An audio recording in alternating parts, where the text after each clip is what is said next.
Ladies and gentlemen, the President of the United States.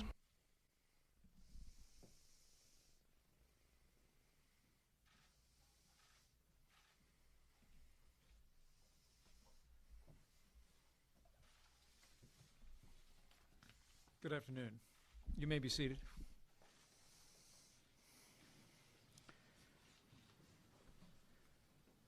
Mr. President, Chairman Dunford, members of the Joint Chiefs of Staff, leadership of the Department of Defense, men and women of our armed forces, distinguished guests, thank you for being here today for the ceremonial swearing in of General James Mattis as the 26th Secretary of Defense of the United States of America. It is a high honor for me to be with you today. You look around this room, we stand in a place of honor, the Hall of Heroes. The names of 3,498 American patriots are inscribed on these walls. Each of them performed personal acts of valor above and beyond the call of duty and received the Medal of Honor as a consequence. It is humbling for us to be among their names and to be with all of you. Secretary Mattis is soon to mark his 50th anniversary in the service of this country. During more than 4 decades in uniform, Secretary Mattis commanded Marines at all levels, from an infantry rifle platoon to a Marine Expeditionary Force. He led an infantry battalion in Iraq in 1991, an expeditionary brigade in Afghanistan after the 9/11 terrorist attack, went on to lead the 1st Marine Expeditionary Force, U.S. Marine Forces in Central Command. As a Joint Force Commander, Secretary Mattis commanded U.S. Joint Forces Command, NATO's Supreme Allied Command for Transformation, and U.S. Central Command. At U.S. Central Command, he directed military operations of more than 200,000 soldiers, sailors, airmen, Coast Guardsmen, Marines, and Allied forces across the Middle East.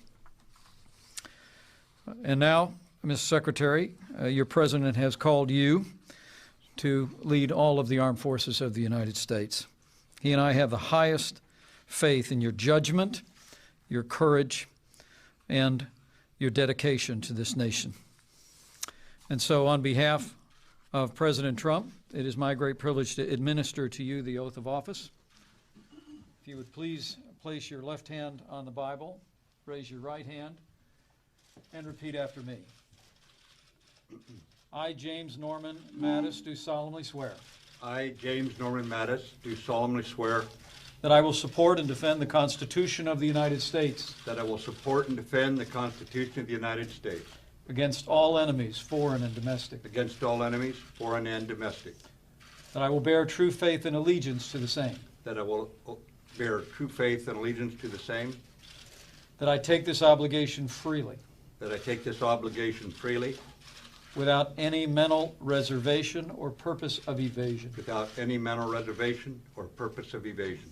And that I will well and faithfully discharge the duties. And that I will well and faithfully discharge the duties. Of the office upon which I am about to enter. Of the office upon which I'm about to enter. So help me God. So help me God. Congratulations. Thanks, Mr. President, for your confidence in me.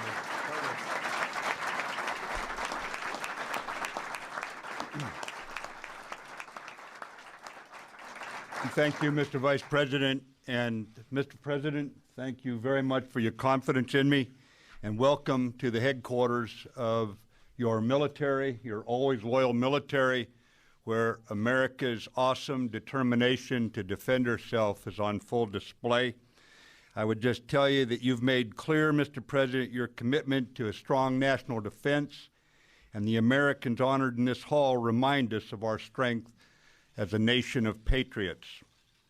On behalf of your department, I want you to know that after more than a decade of war, our longest war, those serving today have been tested, and you can count on us all the way.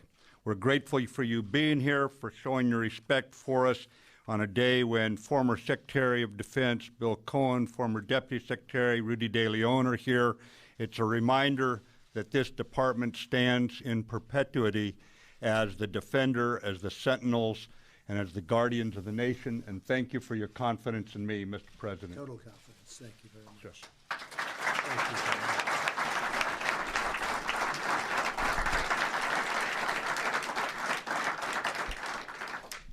And that's total confidence, believe me.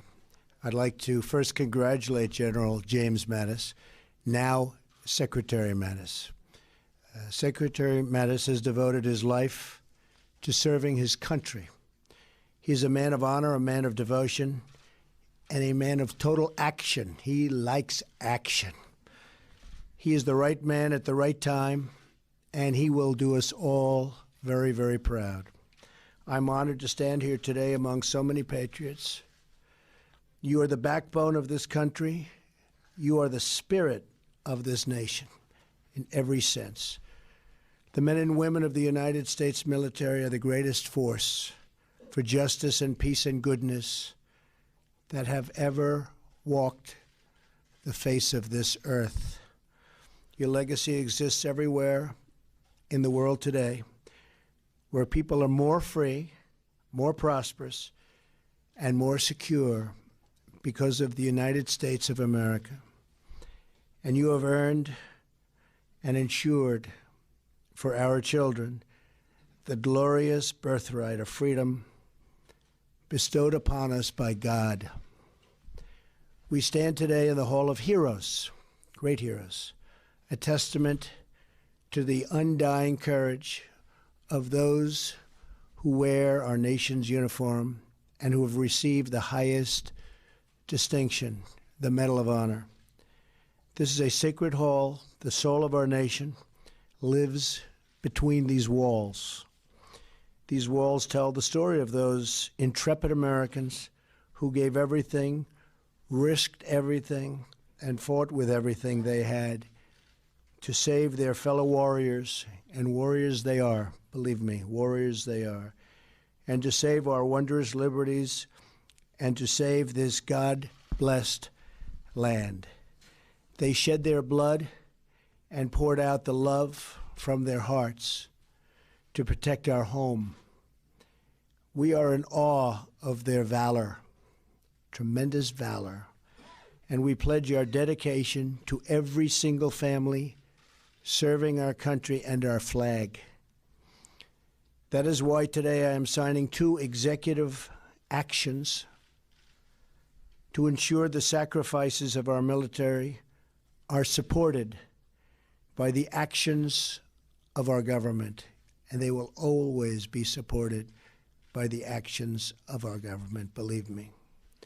First, I'm signing an executive action to begin a great rebuilding of the armed services of the United States, developing a plan for new planes, new ships, new resources, and new tools for our men and women in uniform, and I'm very proud to be doing that.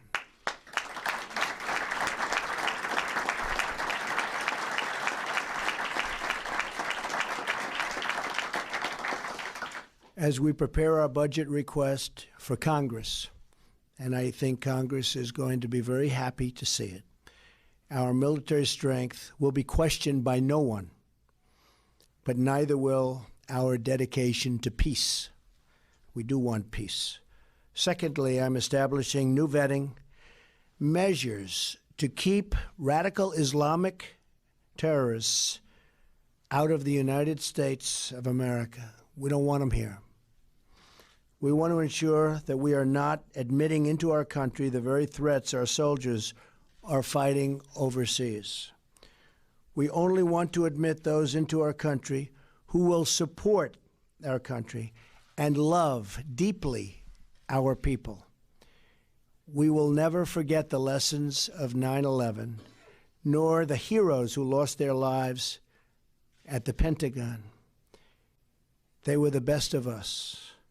We will honor them not only with our words, but with our actions, and that's what we're doing today.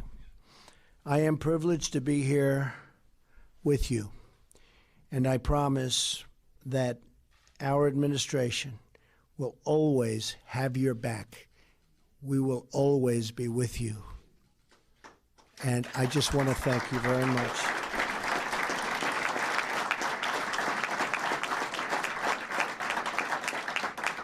I want to just extend a very special congratulations to a great man, and that's Secretary Mattis. And I think he's going to lead us so brilliantly. He's a tremendous soldier, always has been. He's a general's general. Every general that I spoke to, they just, I won't say that they all said, he's our favorite, but they did.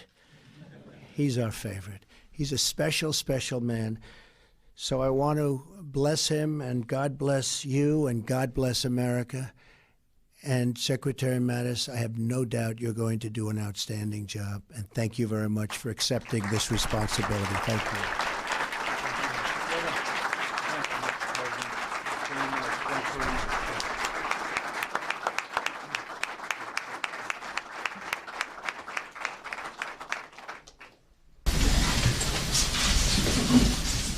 Okay. So this is the rebuilding of the United States Armed Forces. That's a big one. And Secretary, it's nice to see you. Thank you very much. That's a big statement, isn't it? The rebuilding. Doesn't that sound good? It's been a while.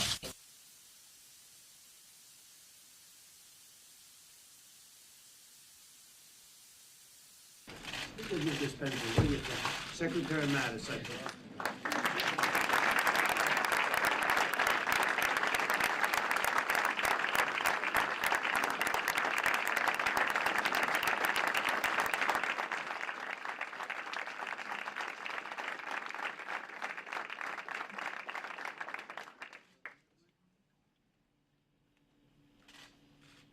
And this is the protection of the nation from foreign terrorist entry into the United States. We all know what that means. Protection of the nation from foreign terrorist entry into the United States. That's big stuff.